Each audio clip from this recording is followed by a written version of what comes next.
ॐ स्थापकाय च धर्मस्य सर्वधर्मस्वरूपिणे अवतार वरिष्ठाय रामकृष्णाय ते नमः। जननीं शारदां देवीं रामकृष्णं जगद्गुरुं पादपद्मे तयो श्रित्वा प्रणमामि मुहुर्मुहुः। नमो श्रीज्योतिराजाय विवेकानन्दसूराय सच्चित्सुखस्वरूपाय स्वामिने तापहारिणे।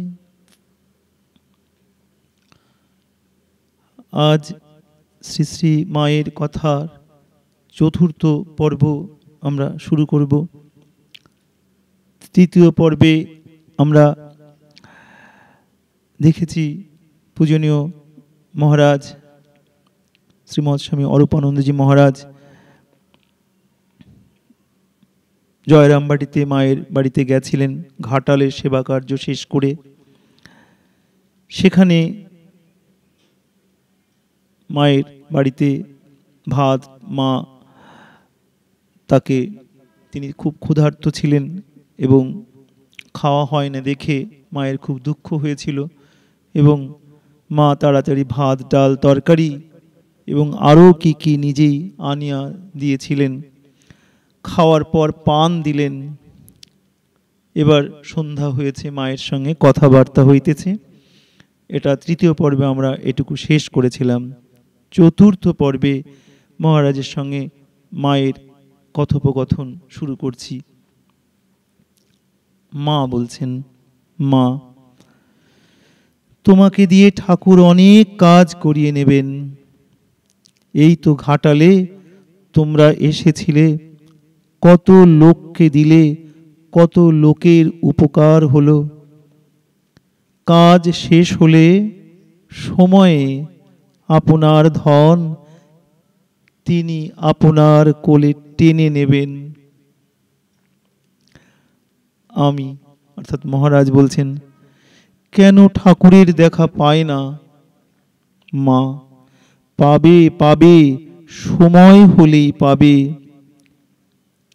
ললিত চাটুর্যে আমায় এমন কথা কখনো বলতো না। কেন ঠাকুরের দেখা পায় না? তার ভাব তিনি আপনার জন, যখন হোক দেখা পাবই। কি ভরসার কথা আমাদের জীবনে। মা বলছেন তিনি আপনার জন, যখন হোক দেখা পাবই। আমি, মা, দেখো আমার যাতে ভালো হয়, যেন শুদ্ধা ভক্তি হয়। মা বলছেন, হবে হবে, শুদ্ধা ভক্তি হবে। এবার একখানি কম্বল দিয়া বলিলেন, এই কম্বল নাও রাত্রে গায়ে দেবার জন্য। আমি জিজ্ঞাসা করিলাম, এ কার কম্বল? মা বলিলেন, আমারই, আমি ব্যবহার করি। কত সৌভাগ্য, মায়ের এই ব্যবহৃত কম্বল মহারাজ পেয়েছিলেন রাত্রি গায়ে দেবার জন্য। মায়ের কি কৃপা, ধন্য তারা, ভাবলে গায়ে কাটা দেয়। তেসরা পৌষ জয়রামবাটি, মহারাজ আবার লিখেছেন এখানে তেসরা পৌষ জয়রামবাটি। মা তাহার ঘরের বারান্দায় দ্বারের সম্মুখে বসিয়া পান সাজিতেছিলেন। বেলা প্রায় 9টা। আমাকে মুড়ি খাইতে দিয়াছেন। খাইবার পর কথা হইতেছে। আমি, মা, এবার আমাকে বেশি দিন রেখো না। অর্থাৎ এই পৃথিবীতে, এই ধরাতে মাকে বলছেন, এবার আর আমাকে বেশি দিন রেখো না। মা বলছেন, থাকতে ইচ্ছা না হয় আমার সঙ্গে যাবে। সময় হলে অর্থাৎ দেহান্তে সকলে, মা বলছেন, সব ভক্তরা যাবে। আমি তখন বললাম, ঠিক যেন মনে থাকে। মা, সে তো বললুম তোমাকে এসে সঙ্গে করে নিয়ে যাবে। সঙ্গে করে নিয়ে যাব। মা বলছেন তোমাকে এসে সঙ্গে করে নিয়ে যাব আমি, এবার আমাকে নিয়ে যাও, পরবারে ঠাকুর যখন আসবেন তখন সঙ্গে আসব। মা হাসিয়া বলিলেন, আমি তো আর আসছি না। আমি অর্থাৎ মহারাজ বলছেন, তুমি আসো আর না আসো, আমি আসব, আমার আসতে ইচ্ছা আছে। মা বলছেন, তুমি তখন হয়তো আর আসতে চাইবে না। এই জগতে কি আর আছে? কোন জিনিসটা ভালো বলো না? তাই ঠাকুর সজনে খাড়া অর্থাৎ ডাঁটা, পলতা শাক এই সব ছাড়া আর কিছু খেলেন না। মুখে সন্দেশ দিতে যেতুম বলতেন, ওতে আর কি আছে, সন্দেশও যা মাটিও তা।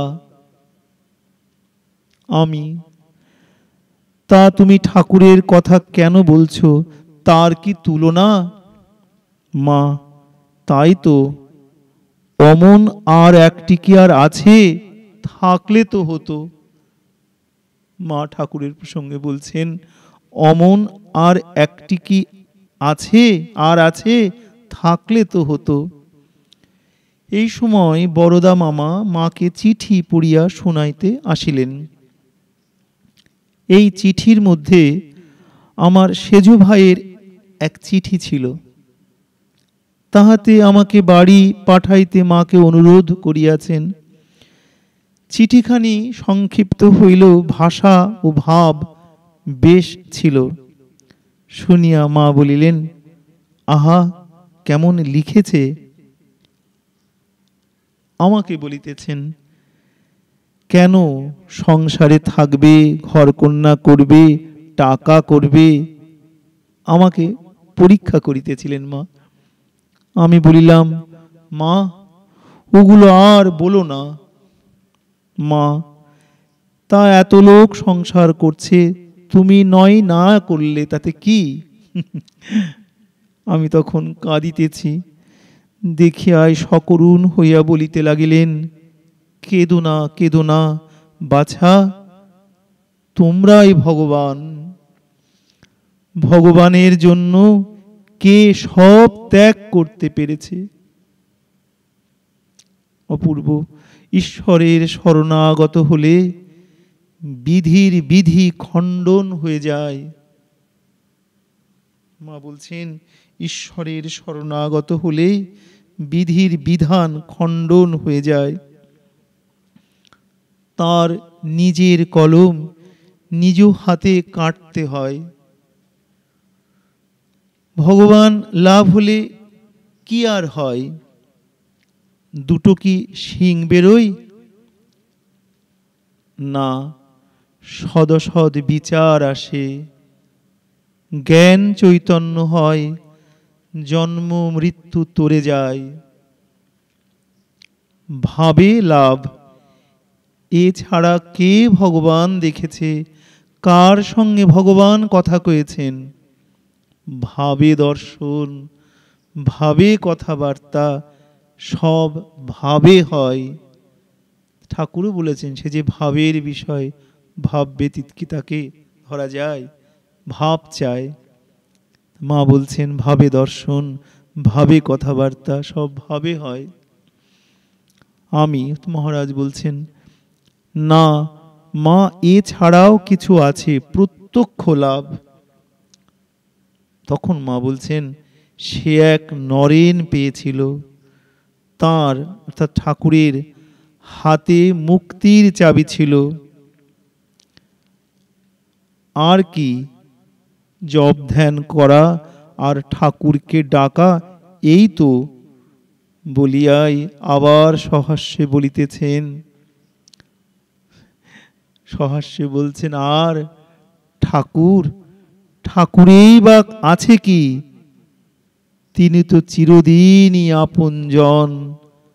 তখন মহারাজ বলছেন, অর্থাৎ আমি, মা দেখো যেন আমার ঠিক ঠিক হয় অমনটি।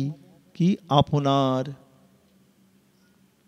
বলছেন না ঠাকুর আপনজন, তাই বলছেন আপনার, এটা যেন ঠিক ঠিক হয়। মা তখন বলছেন তা কি আর বারবার বলতে আছে, এবার দৃঢ়তার সহিত বলছেন হবে হবে। এবার চৌঠা পৌষ, জয়রামবাটিতেই রাত্রে মায়ের ঘরে কথা হইতেছে। মা তক্তপোষে শুইয়া আছেন, বেদান্তের কথা উঠিয়াছে। আমি বলিলাম নাম রূপ ছাড়া আর কিছুই নেই, জড় পদার্থ বলে কিছুই প্রমাণ করা যায় না। তাই শেষে বলে ঈশ্বর টিশ্বর কিছুই নেই। আমার মনের ভাব ঠাকুর মা এসবও মিথ্যা, এটা মহারাজ মনে মনে ভাবছেন। মা শুনিয়াই আমার কথার ভাব বুঝিতে পারিয়াছেন, অমনি বলিতেছেন। নরেন বলেছিল, মা যে জ্ঞানে গুরু পাদপদ্ম উড়িয়ে দেয় সে তো অজ্ঞান। গুরু পাদপদ্ম উড়িয়ে দিলে জ্ঞান দাঁড়ায় কোথায়? তুমি জ্ঞান চচ্চড়ি ছেড়ে দাও, তাকে কে জানতে পেরেছে? সুখ, ব্যাস, শিব, হদ্দ ডেও পিঁপড়ে। আমি না জানবার ইচ্ছা আছে, কিছু কিছু বুঝতেও পারি, কি করে বিচার বন্ধ হবে মা? মা বলছেন ঠিক ঠিক পূর্ণ জ্ঞান না হলে বিচার যায় না। আবার সৃষ্টির কথা উঠিল। আমি আচ্ছা, এই যে সব অসংখ্য প্রাণী ছোট বড় সব কি এক সময়ে সৃষ্টি হয়েছে নাকি? মা তখন বলছেন চিত্রকর যেমন তুলি দিয়ে চোখটি মুখটি নাকটি এমনকি একটু একটু করে পুতুলটি তৈয়ার করে, এমনি করে ভগবান কি অমনি একটি একটি করে সৃষ্টি করেছেন? না, তার একটা শক্তি আছে, তার হাতে জগতের সব হা হচ্ছে, নাতে লোপ পাচ্ছে।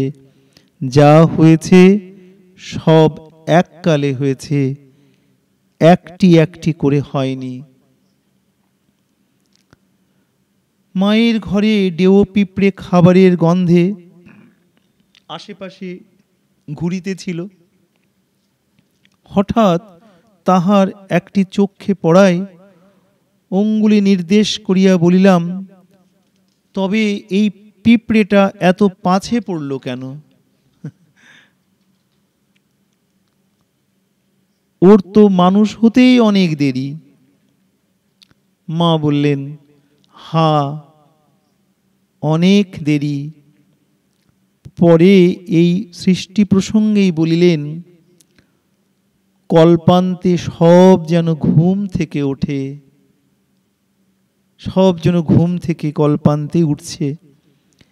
ইহার পরে আমি জপ তপের কথা জিজ্ঞাসা করিলাম। মা বলিলেন জপ তপের দ্বারা কর্মপাশ কেটে যায়, কিন্তু ভগবানকে প্রেম ভক্তি ছাড়া পাওয়া যায় না। জপ টপ কি জানো? ওর দ্বারা ইন্দ্রিয় টিন্দ্রিয়গুলির প্রভাব কেটে যায়। ললিত বাবুর অর্থাৎ ললিত চাটুর্যের কথা উঠিল। কয়েক মাস যাবৎ তাহার খুব ব্যারাম, সংকটাপন্ন অবস্থা। মা তাহাকে খুব ভালোবাসেন এবং তাহার জন্য বিশেষ চিন্তিত আছেন। বলিতেছেন, ললিত আমাকে কত টাকা দিত, তার গাড়িতে করে বেড়াতে নিয়ে যেত, দক্ষিণেশ্বরে ঠাকুরের সেবায় ও কামারপুকুরে রঘুবীরের সেবায় অনেক টাকা দেয়। আমার ললিতের লাখ টাকার প্রাণ, অনেকে টাকা থেকেও কৃপণ। পরে বলিলেন, যার আছে সে মাপো, যার নেই সে জপ। যার অর্থাদি আছে সে ভক্ত ভগবানের সেবা করুক, আর যার নেই সে ভগবানের নাম জপ করুক। এই উভয় উপায়েই ভগবানের কৃপা লাভ করা যায়। তাই তো মা বলছেন, যার আছে সে মাপু, অর্থাৎ ভগবত জ্ঞানে সেবা কাজে দান করতে বলছেন মা। যার আছে, যার নেই তাকে জপ করতে বলছেন। এই দুই উপায়েই ভগবানের কৃপা লাভ করা যায়। আবার কথায় কথায় প্রেম ভক্তির কথা উঠিল। মা বলছেন, বৃন্দাবনে রাখালরা কি কৃষ্ণকে জপ ধ্যান করে পেয়েছিল? না, তারা আইরে খারে নেড়ে এই করে কৃষ্ণকে পেয়েছিল। আমি তার ভালোবাসা না পেলে তার জন্য প্রাণ কেন ব্যাকুল হবে? মা তাই তো, সেটি তার কৃপা, অর্থাৎ তার ভালোবাসা পাওয়াটাই হচ্ছে তার কৃপা। 15ই পৌষ, জয়রামবাটি। সকালে 8টা-9টার সময় আমি গিয়া দেখি মা ঘরে বসিয়া পান সাজিতেছেন। আমি কাছে বসিয়া কথা কহিতে লাগিলাম। আমি, মা, এত দেখি শুনি তবু আপনার মা বলে জানতে পারলাম না। মহারাজ বলছেন, আপনাকে তবু কেন মা বলে জানতে পারলাম না? মা, বাবা, আপনার না হলে এত আসবে কেন? যে যার সে তার, যুগে যুগে অবতার। আপন মা সময়ে চিনবে। পূর্ব মা বলছেন, আপন মা সময়ে চিনবে। কিছুক্ষণ পরে আমি আমার মা বাপ ও ভাইয়ের কথাই বলিলাম, বাপ মা মানুষ করেছেন, এখন দেহান্তে, তারা কোথায় কিভাবে আছেন জানি না। মা ভাইদের যাতে সুমতি হয় তাই আশীর্বাদ করো। মা বলিলেন, সবাই কি তাকে চায়? এই বাড়িতেই এত লোক আছে, সবাই কি আমাকে চায়? একটু পরে আমাকে বলিতেছেন, বিয়ে করো না, সংসার করো না। বিয়ে না করলে আর কি, যেখানে থাকো সেইখানেই স্বাধীন। বিয়ে করাই হচ্ছে মহাপাপ। মহারাজকে বলছেন, বিয়ে না করলে আর কি, যেখানেই থাকবে সেখানেই স্বাধীন। আমি বলছি, মা, আমার ভয় হয়। মা বলছেন, না, কোনো ভয় নেই, ঠাকুরের ইচ্ছা। আমি, মন নিয়ে কথা, মন ভালো থাকলে যেখানেই থাকি না কেন। মা, তুমি দেখো আমার মন যেন ভালো থাকে। মা বলছেন, তাই হবে। 18ই পৌষ, আজ মায়ের জন্মতিথি। প্রবোধবাবু কয়েকদিন হইল আসিয়াছেন। গতকল্য তিনি মায়ের জন্মতিথি উপলক্ষে ঠাকুরকে ভোগ দিবার জন্য মামাদের 5টি টাকা দিয়াছেন। মা আমাকে বলিলেন, তোমরা তো আর বিশেষ কিছু করছো না, আমি একখানা নতুন কাপড় পরব, ঠাকুরকে একটু মিষ্টান্নাদি করে ভোগ দেওয়া হবে, আমি প্রসাদ পাবো, এই আর কি। পূজার পর মা তাহার ঘরে চৌকির উপর দক্ষিণ পাশে দুয়ারের নিকট পা ঝুলাইয়া বসিয়াছেন। একখানি নতুন কাপড় পরিয়াছেন। প্রবোধবাবু গিয়া মায়ের পায়ে ফুল দিলেন। আমি দুয়ারের পাশে বারান্দায় দাঁড়াইয়া আছি। মা আমাকে বলিলেন, কই, তুমি দেবে না? নাও, এই ফুল নাও। আমি ফুল নিয়ে লইয়া মায়ের পায়ে দিলাম। মধ্যাহ্নে খুব প্রসাদ পাওয়া গেল। প্রবোধবাবুর অফিস, তাই তিনি কলিকাতা রওনা হইলেন। আমার আমাশয় হওয়াতে যাওয়া হইল না। পরদিন না, তারপরের 21শে পৌষ। কথা প্রসঙ্গে মা বলিলেন, ভগবানকে কে বাঁধতে পেরেছে বলো না? তিনি নিজে ধরা দিয়েছিলেন বলেই তো যশোদা তাকে বাঁধতে পেরেছিল, গোপীরা তাকে পেয়েছিল। মা বলছেন, বাসনা থাকতে জীবের যাতায়াত ফুরায় না, বাসনাতেই দেহ হতে দেহান্তর হয়। একটু সন্দেশ খাবার বাসনা থাকলেও পুনর্জন্ম হয়। তাই তো মঠে এত জিনিস আসে। বাসনাটি সূক্ষ্ম বীজ, যেমন বিন্দু পরিমাণ বট বীজ হতে কালে প্রকাণ্ড বৃক্ষ হয়, তেমনি বাসনা থাকলে পুনর্জন্ম হবেই। যেন এক খোল থেকে নিয়ে আর এক খোলে ঢুকিয়ে দিলে একেবারে বাসনা শূন্য হয় দু একটি। তবে বাসনায় দেহান্তর হলেও পূর্বজন্মের সুকৃতি থাকলে চৈতন্য একেবারে হারায় না। বৃন্দাবনের গোবিন্দের এক কামারদার ঠাকুরের ভোগ নিয়ে তার উপপত্নীকে খাওয়াতো।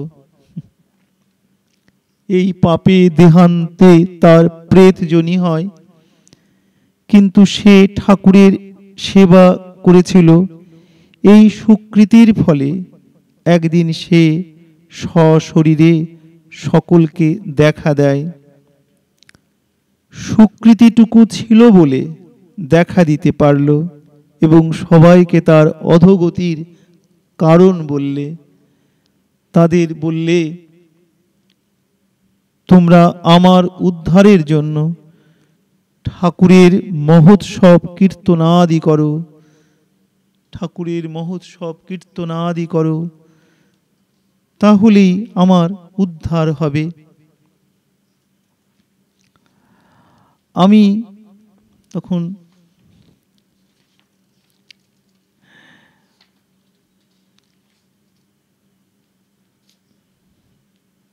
মহোৎসব কীর্তনে কি উদ্ধার হয়? মা, হা, বৈষ্ণবদের ওতেই হয়, তাদের শ্রাদ্ধাদি করে না। যখন পুরীতে জগন্নাথ দর্শন করি, এত লোকে জগন্নাথ দর্শন করছে দেখে আনন্দে কাঁদলুম। ভাবলুম, আহা বেশ, এত লোক মুক্ত হবে। শেষে দেখি যে না, যারা বাসনা শূন্য সেই এক আধটি মুক্ত হবে। যোগেনকে বলাই, সেও তাই বললে, না মা, যারা বাসনা শূন্য তারাই মুক্ত হবে। কত শিক্ষণীয় আমাদের কাছে। মা বলছেন যারা বাসনা শূন্য তারাই মুক্ত হবে। পূজনীয় যোগেন মহারাজ তাই বলছেন। আর যোগেন মা বলেন, একদিন জগন্নাথের একটা ফুটনোট দেখছি, সেটা পড়ছি। যোগেন মা বলেন, একদিন জগন্নাথের মন্দিরের ভিতর লক্ষ্মীর মন্দিরে মা ও আমি পাশাপাশি বসে ধ্যান করছি। আমি মনে মনে ভাবছি, আহা, এত সব লোক রথে জগন্নাথ দেখছে, সবাই তো মুক্ত হবে। তখন শুনি কে যেন বলছে, না, যারা বাসনা শূন্য তারাই মুক্ত হবে। কে যেন বলছে, শুনতে পাচ্ছি। আমি মাকে যখন এই কথা বললুম, মা বললেন, ও যোগেন, আমার মনেই তখনই একই চিন্তা উঠেছিল, আর আমিও এই উত্তর শুনতে পেলুম, যারা বাসনা শূন্য হবে তারাই মুক্ত হবে।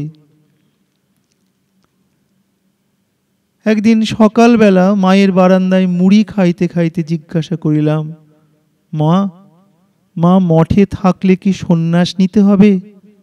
মা বললেন, তা হবে। আমি, মা, বড় অভিমান আসে সন্ন্যাসে। মা তখন বলছেন, হা, বড় অভিমান। আমায় প্রণাম করলে না, মান্য করলে না, হেন করলে না, তার চেয়ে বরং নিজের সাদা কাপড় লক্ষ্য করিয়া এই আছি বেশ, অর্থাৎ অন্তরে ত্যাগ। বৃন্দাবনে গৌর শিরোমণি, গৌর শিরোমণি হচ্ছেন একজন শ্রেষ্ঠ বৈষ্ণব সাধু। ইনি কালাবাবুর কুঞ্জে শ্রী শ্রী মাকে দর্শন করেন। গৌর শিরোমণি বুড়ো বয়সে সন্ন্যাস নিলেন, যখন ইন্দ্রিয় টিন্দ্রিয়গুলোর প্রভাব কমে গেছে। রূপের অভিমান, গুণের অভিমান, বিদ্যার অভিমান, সাধুর অভিমান কি যায় বাছা?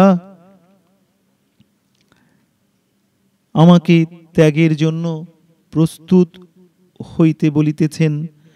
বাড়ি গিয়ে ওদের অর্থাৎ ভাইদের একবার বলে আসবে, চাকরি বাকরি আমি করতে পারবো না, মা তো নেই যে দাসত্ব করব, আমি ওসব পারবো না, তোমরা ঘর কন্যা করো, বেশ থাকো। আজ চতুর্থ পর্বের এখানে শেষ করছি। ক্রমশ ধারাবাহিকভাবে শ্রী শ্রী মায়ের কথা আমরা পরবর্তীতে পঞ্চম পর্বে পাঠ করব। আজ এখানে চতুর্থ পর্ব শেষ করছি। হুং যথাগ্নির্দাহিকা শক্তি রামকৃষ্ণে স্থিতা হিয়া সর্ববিদ্যা স্বরূপং তং শারদং প্রণমাম্যহম। জয় মা, জয় মা, জয় মা।